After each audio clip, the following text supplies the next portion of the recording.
Rising Pakistan میں آپ کو کہیں گے خوش آمدید. ہمیشہ ہم بات کرتے ہیں کہ پاکستان پہ جب بھی کبھی مشکل وقت آتا ہے پاکستان کے لوگ آگے بڑھتے ہیں اور تمام پاکستانیوں کی مدد کرنے کی پوری کوشش کرتے ہیں اپنی اپنی کیپیسٹی میں. حالیہ سیلاب کی اگر بات کی جائے تو اس جیسا ڈیزاسٹر ہم نے اس سے پہلے نہیں دیکھا, اور یقین جانیں جتنا نقصان ہوتا ہے اور ہمارا دل کرتا ہے کہ کہیں نہ کہیں کسی نہ کسی کیپیسٹی میں ہم سب پہنچ جائیں اور اپنے لوگوں کی وہاں پر مدد کریں. اب ظاہر سی بات ہے ڈونیشنز دیے جا رہے ہیں, لوگوں کو محفوظ مقامات تک پہنچایا گیا ہے, کافی حد تک سچویشن اب بہتری کی طرف جا رہی ہے, لیکن جو ریہیب کا ٹائم ہوتا ہے وہ بھی بڑا امپورٹنٹ ہوتا ہے. دوبارہ لوگوں کو اسے زندگی کی طرف واپس لایا جائے, ان کا جتنے نقصانات ہوئے ہیں ان کا ازالہ کیا جائے, اور ظاہر سی بات ہے اس میں سب نے مل کر جانا ہے, ہیلپ کرنی ہے.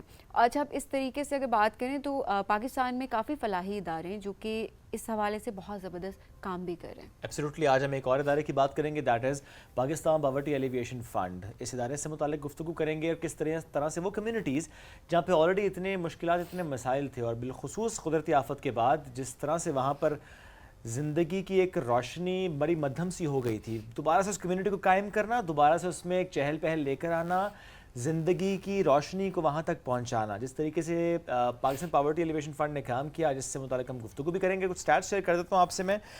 صرف 2024 اور 25 کی بات کروں تو پاکستان پاورٹی ایلیویشن فنڈ نے مختلف سماجی اور فلاحی کام کرتے ہوئے 2,22,00,000 سے زائد لوگوں کو مالی معاونت فراہم کی. اور مجموعی طور پر اگر دیکھیں جس طریقے سے کام کیا گیا پاکستان پاورٹی ایلیویشن فنڈ کی طرف سے, تو 22.22 ملین افراد کو ابھی تک یہ سپورٹ کر چکے ہیں سامہاؤ کسی نہ کسی ڈومین میں. Chief executive officer of Pakistan poverty alleviation fund Nadir Gul Barech Sahab آج ہمارے ساتھ موجود ہیں, ان سے ہم گفتگو کریں گے. سر السلام علیکم, کیسے ہیں؟ وعلیکم السلام. سر بہت شکریہ, آپ نے وقت دیا. آلریڈی ظاہر ہے پی پی ایف کام کر رہا ہوتا ہے جو کہ غربت کے خاتمے سے متعلق آپ لوگوں کا ایک اپنا ایک پلان ہوتا ہے جس کو آپ لے کر چل رہے ہوتے ہیں, بٹ اس پلان میں ایک جو بڑا مسئلہ آ جاتا ہے ایسی کسی بھی قدرتی آفت کا آ جانا, کسی بھی ایسی کمیونٹی کا, کسی علاقے کا, کسی شہر کا, گاؤں کا, دیہات کا, قصبے کا متاثر ہو جانا ہوتا ہے کہ آپ نے آلریڈی ایک پلان بنایا ہوتا ہے, یہ ایک ایڈیشنل چیز آ جاتی ہے. تو تھوڑا سا بتائیں کہ کام کتنا متاثر ہمیں کلائمیٹ چینج نے کیا ہے ہمارا, جس طرح سے آپ کام کر رہے ہیں. جی سر فیض جی, آج غربت میں خاتمے کا عالمی دن بھی ہے, تو اس حوالے سے ایک تو آپ کا جو پیچھے ٹائٹل ہے رائزنگ پاکستان کا, تو اس میں ایک پازیٹیو نوٹ کے اوپر کہ جب ہم غریبی کی بات کرتے ہیں تو اس وقت ایشیا کا سب سے بڑا سوشل پروٹیکشن کا پروگرام چل رہا ہے, سوشل سیفٹی نیٹ کا, جس کو بے نظیر انکم سپورٹ پروگرام کہتے ہیں. اس میں 10 ملین کے قریب خواتین ہیں جو بینیفٹ لے رہی ہیں. بالکل. اب یہ وہ لوگ ہیں جو کہ غربت کی بالکل نچلی سطح پہ ہیں, اور اس میں پاکستان پاورٹی ایلیویشن فنڈ نے, حکومت پاکستان اور ہمارے جو پارٹنرز ہیں ان کی سپورٹ سے ہم نے ان کو پاؤں پہ کھڑا کرنے کے لیے کوئی 2 لاکھ خاندانوں کے ساتھ ہم نے کام کیا, اور مختلف انٹرونشن ہم نے کی, لیکن 3 پروڈکٹ ایسے ہیں کہ جو سکسیسفل رہے, جس میں کہ ان غریب گھرانوں کے ساتھ بیٹھ کے ان کی لائیولیہوڈ انویسٹمنٹ پلان بنا کے اور پھر ان کو اسیٹس پرووائڈ کریں کہ وہ کوئی کاروبار شروع کر سکیں. دوسرا یہ کہ اس خاندان کے کسی بچے یا بچی کو ٹیکنیکل ووکیشنل اسکل دے دیں, اور تیسرا ہے کہ ان کو انٹرسٹ فری لون آپ پرووائڈ کریں. تو یہ 3 پروڈکٹ ایسی ہیں کہ جو ان خاندانوں کو اپنے پاؤں پہ کھڑا کر سکتے ہیں. ہم نے ریسنٹلی ایک ڈیٹا ٹرائنگولیٹ کیا بسپ کے ساتھ, جس میں کوئی 3,48,000 گھروں کا ہم نے ڈیٹا ٹرائنگولیٹ کیا, اور اس میں سے 1,08,000 ایسے خاندان ہیں جو کہ اپنے پاؤں پہ کھڑے ہو چکے ہیں. صحیح. تو یہ اسٹریٹجی ہے بیسیکلی جو غریبوں کو غربت سے نکالنے کے لیے ایک نسخہ ہے بیسیکلی.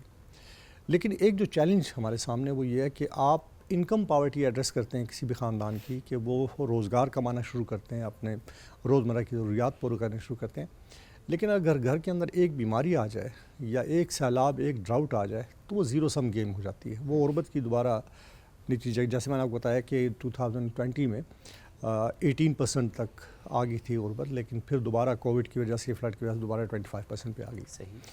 تو یہ ایک بہت بڑا چیلنج ہے. اور اگر ہم پچھلے 20 سالوں میں دیکھیں, 2005 کا ارتھکویک, اس کے بعد کنٹینیوسلی مختلف جگہوں پہ مختلف ڈیزاسٹر آتے رہے, تو کلائمیٹ چینج کے اثرات یقیناً بہت زیادہ ہیں ہمارے ملک کے اوپر. اور اس میں یہ ہے کہ اس سال بھی فلڈ آیا, اور پاکستان پاورٹی ایلیویشن فنڈ حکومت پاکستان کی معاونت سے, ہمارے پارٹنر آرگنائزیشن کی معاونت سے, ہم نے 2005 سے ہمیشہ ایمرجنسیز کے اندر کام کیا. اور 2005 کا جو ارتھکویک تھا اس میں وہ جو کہتے ہیں نا بلڈ بیٹر بیک, تو ہم نے کوئی 1,22,000 قریب ارتھکویک سسمک گھر بنائے کشمیر میں اور کے پی کے اندر جو افیکٹڈ پاپولیشن تھی. اس کے بعد 2010 کا فلڈ آیا, اس کے اندر ہم نے کنٹریبیوشن دی. پھر 2022 کا جو فلڈ آیا اس میں نہ صرف یہ کہ ریلیف کا ہم نے کام کیا بلکہ ریہیبلیٹیشن پہ ہم نے کام کیا. کوئی 600 کے قریب انفراسٹرکچر کے پروجیکٹ ہیں جس میں اسکول ہے, ہیلتھ فیسلٹیز ہیں, واٹر سینیٹیشن ہے, جن کو ہم نے ریہیبلیٹیٹ کیا. ڈیزاسٹر میٹیگیشن کے پروجیکٹ ہم نے امپلیمنٹ کیے. اس سال بھی انفارچونیٹلی اگین جب 10 اگست کو بنیر کے اندر شروع ہوا یہ کلاؤڈ بسٹ, اور اس کے بعد یہ ایکسپینڈ ہوا کشمیر میں اور گلگت بلتستان میں, اس کے بعد پنجاب, تو پی پی ایف ان اداروں میں سے ایک ادارہ تھا جنہوں نے سب سے پہلے رسپونڈ کیا. اور ہم نے اب تک کوئی 2000 ٹن کے قریب سامان, جس کے اندر food, non food item, hygiene kits ہو گئیں, اور اس کے ساتھ ساتھ ہیلتھ کیمپ اور لائف سٹاک کے کیمپ ہم نے آرگنائز کیے, اور کوئی 45,000 خاندانوں کو ہم نے یہ سپورٹ دیے اکراس دا بورڈ, اور اسٹل ہمارا یہ آپریشن چل رہا ہے. 2022 کا جو فلڈ تھا اس کے اندر ہم نے ریہیبلیٹیشن کام شروع کیا, جیسے میں نے بتایا کچھ 600 انفراسٹرکچر پہ کام ہوا. لیکن یہ کہ اس میں جو سب سے امپورٹنٹ ہے وہ یہ کہ کلائمیٹ چینج کے اثرات کو زائل کرنے کے لیے میٹیگیشن پہ کام کرنا بڑا ضروری ہے, پریپیئرنیس پہ کام کرنا بڑا ضروری ہے. بالکل. تو ہم نے انہی کوئی 60 کے قریب ڈسٹرکٹ ہیں جس کے اندر ہم نے 600 سے زیادہ سپورٹ ٹیم, ہم نے ایمرجنسی سپورٹ ٹیم ان کو ٹرین کیا پروونشل حکومتوں کے ساتھ مل کے, 1122 کے ساتھ مل کے, تاکہ جب بھی کوئی فلڈ آتا ہے تو کم از کم یہ کہ امیڈیٹ ریسکیو کے حوالے سے اور لوگوں کی جانیں بچانے کے حوالے سے اپنا رول پلے کر سکیں. ان کو ہم نے ٹول باقاعدہ پرووائڈ کیا, اور بہت ساری کیس اسٹڈیز مطلب وہ موجود ہیں کہ جن علاقوں میں یہ ٹیمیں موجود تھیں انہوں نے انتظامیہ کے ساتھ اور پاک آرمی کے ساتھ مل کے ریسکیو میں بھی حصہ لیا اور بہت ساری جانیں بھی بچائیں. اور اس کے علاوہ لائیولیہوڈ کے حوالے سے ہم نے سپورٹ کی ہے ان ریجنز کے اندر جن میں کلائمیٹ سمارٹ ایگریکلچر پہ ہم نے کام کیا ہے, لائف سٹاک کی سپورٹ ہم نے ان کمیونٹیز کے اندر دی ہے, اور اسٹل یہ کام ہمارا جاری ہے.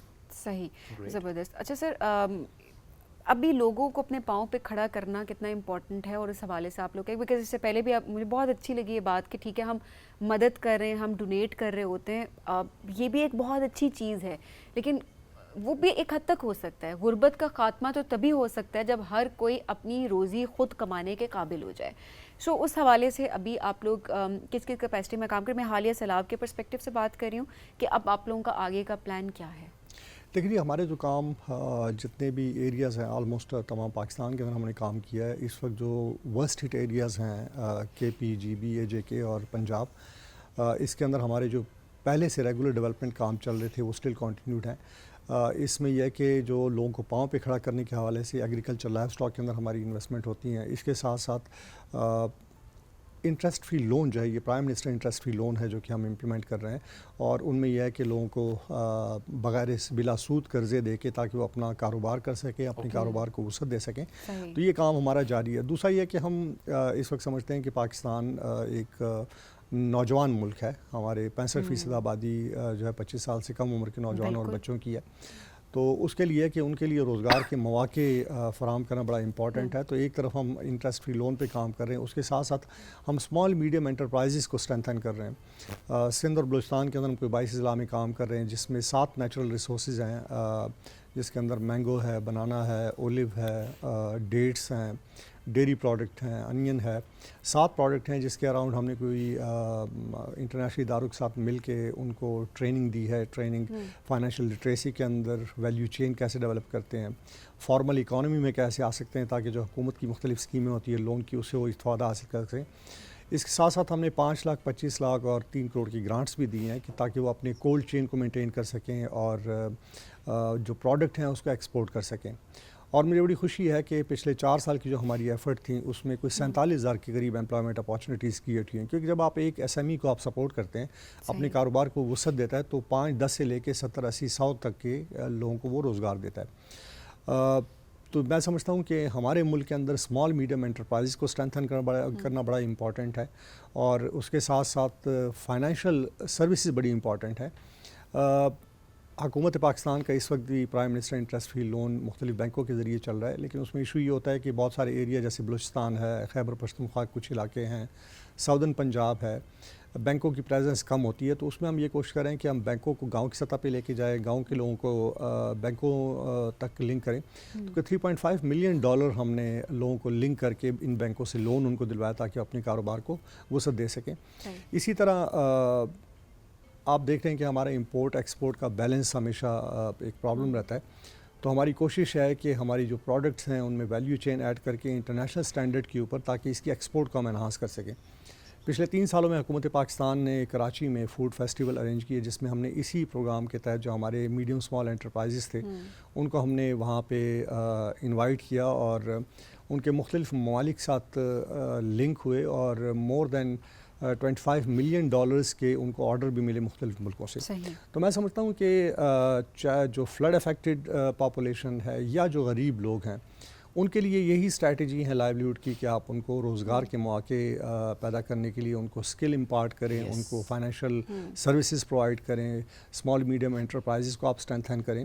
اس کے ساتھ ساتھ جو حکومت پاکستان اس وقت بڑا فوکس ہے کہ جو اڑان پاکستان کا انیشیٹو ہے جس میں agriculture, livestock, minerals, energy اور artificial intelligence plus I T کے شعبوں کے اندر جو حکومت کوشش کر رہی ہے, میں سمجھتا ہوں کہ اس کے بڑے دورس اثرات ہوں گے اور اس سے امپلائمنٹ اپارچونیٹیز جنریٹ ہوں گی. کافی سارے اس کے اندر انیشیٹوز ہیں اڑان پاکستان کی جب ہم بات کر رہے ہوتے ہیں, اور اس کے تھرو واقعی ینگسٹرز کو بھی ہر طریقے سے امپاور کرنے کی کوشش کی, خواتین کو بھی, اور اس کے علاوہ بھی بزنسز کو بھی پروموٹ ہر طریقے سے کرنے کے لیے فیسلٹیز موجود بھی ہیں. ناظر صاحب, ہم آج کیونکہ بات کر رہے ہیں کہ غربت کے خاتمے کا عالمی دن, ایسے میں اس سال کی تھیم بھی بڑی امپورٹنٹ ہے. کس طریقے سے ہم نے جو غریب خاندان ہیں ان کی عزت نفس کو ہم نے سب سے اوپر رکھنا ہے, اس کے اوپر بہت زیادہ جو ہے وہ فوکس بھی کیا جا رہا ہے. آپ لوگ کس طرح سے اس کو میک شور بھی کرتے ہیں, اس کی عکاسی آپ لوگ کس طریقے سے کرتے ہیں؟ دیکھیے, سب سے پہلے تو اگر آپ دیکھیں کہ کوئی بھی شخص یا خاتون جب وہ اس قابل ہوتے ہیں کہ وہ اپنے گھر کا نظام چلانے کے لیے روزگار پہ ہوتے ہیں تو ان کی جو سیلف ڈگنیٹی وہ آٹومیٹکلی انہانس ہو جاتی ہے. ایک پرائڈ آ جاتا ہے کہ جی میں خود محنت کر کے اپنا گھر, اپنے بچوں کا پیٹ پال رہی ہوں یا پال رہا ہوں. تو ایک تو یہ ہے کہ امپلائمنٹ اپارچونیٹیز پرووائڈ کرنا میرا خیال یہ ہے کہ سیلف اسٹیم کو بڑھانے کا پہلا سٹیپ ہے. دوسرا یہ کہ جتنی بھی انٹرونشنز ہوتی ہیں, فار ایگزامپل فلڈ کے اندر, اگر آپ شاید ٹی وی پہ آپ نے کوریج بھی دیکھی ہوگی, ہماری بہت ساری ڈسٹریبیوشن آنریبل فیڈرل منسٹرز نے, ایکٹنگ پریزیڈنٹ صاحب بھی موجود تھے جہاں پہ ہماری ڈسٹریبیوشن چل رہی تھی.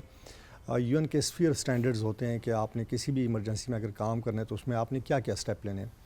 تو اس میں یہ نہیں ہے کہ لوگ کھڑے ہیں لائنوں کے اندر اور دھکا پیل ہو رہی ہے اور ان کی سیلف ڈگنیٹی جو ہے نا وہ کمپرومائز ہوتی ہے. ہمارا بڑا ایک آرگنائز طریقے سے ہوتا ہے, پراپر جگہ پہ ان کو بٹھا کے طریقے سے پورا میکینزم ہے ڈسٹریبیوشن کا کہ جس کے ذریعے ان کو ہم وہ چیزیں پرووائڈ کرتے ہیں. اسی طرح ڈیولپمنٹ کے اندر بھی انکلوزیونیس بڑی امپورٹنٹ ہے. ہمارے بہت سارے پروگرام ہیں جو کہ مائنارٹیز کو ٹارگٹ کر رہے ہیں. اس وقت بھی ہم کوئی 500 کے قریب بچے ہیں جو کہ ہندو اور کرسچن کمیونٹی سے ہیں جن کو سندھ اور پنجاب کے اندر ہم ٹرین کر رہے ہیں. خواتین کی جب انکلوزیونیس کی ہم بات کرتے ہیں تو ہم نے جو انٹرسٹ فری لون اب تک ڈسبرس کیے ہیں, کوئی 35 لاکھ کے قریب لون ہم نے ڈسبرس کیے ہیں اور اس میں 66% خواتین ہیں. تو یہ ساری کی ساری سپورٹ جب آپ دیتے ہیں تو اس سے یقیناً لوگوں کی ڈگنیٹی جو ہے وہ ڈگنیفائڈ محسوس کرتے ہیں وہ, اور ان کی عزت نفس کا بھی خیال رکھنا ضروری ہے. بات یہ ہے کہ ہر انسان اشرف المخلوقات کا حصہ ہے اور ہر انسان ایک قابل عزت ہے. صرف یہ ہے کہ جب اپارچونیٹیز نہیں ہوتی ہیں تو پھر شاید تھوڑا سا ان ایمپلائمنٹ کی وجہ سے اچھا برا وقت تو ظاہر سی بات ہے کسی پہ بھی آ سکتا ہے. کوئی آج یہاں پر ہے تو وہ یہاں آ جائے گا, یہاں پر ہے وہ یہاں پر, تو وہ دینے اور لینے والی تو اللہ کی ذات ہے. لیکن جب آپ کا دینے والا ہاتھ ہے تو اس چیز کو میک شور کریں پلیز کہ کسی کی عزت نفس مجروح نہ ہو. اپنے لائکس کے چکر میں, اپنے ویڈیوز کے چکر میں, سوشل میڈیا اپنا کانٹینٹ کے چکر میں, لوگوں کو دکھانے کے چکر میں پلیز کسی کی عزت نفس. ایون اگر آپ یہ بھی سوچ رہے ہیں کہ آپ کسی کو موٹیویٹ کرنا چاہتے ہیں کہ وہ سپورٹ کرے, دیٹس وائی ویڈیو میں بنا رہے ہیں, تب بھی not at the cost of somebody کسی کی عزت نفس مجروح ہو. آپ کسی کے کانسنٹ کے بغیر اس کو اپلوڈ نہ کریں, بلکہ جو لینے والا ہاتھ ہے وہ اکثر مجبور بھی ہو جاتا ہے کہ آپ پوچھیں بھی تو وہ نہیں بھی کر رہا ہوتا. آپ ضرور ویڈیو بنائیں اگر آپ کو لگتا ہے کہ وہاں پر ایسا ماحول ہے اور واقعی اس سے لوگ موٹیویٹ ہو رہے ہیں. یہ بھی بہت ضروری چیز ہے. اگر واقعی موٹیویٹ, اگر آپ کا مقصد ہی ڈفرینٹ ہے تو پھر پلیز اجتناب کریں, کیونکہ عزت نفس کی کاسٹ پہ آپ کسی کو اگر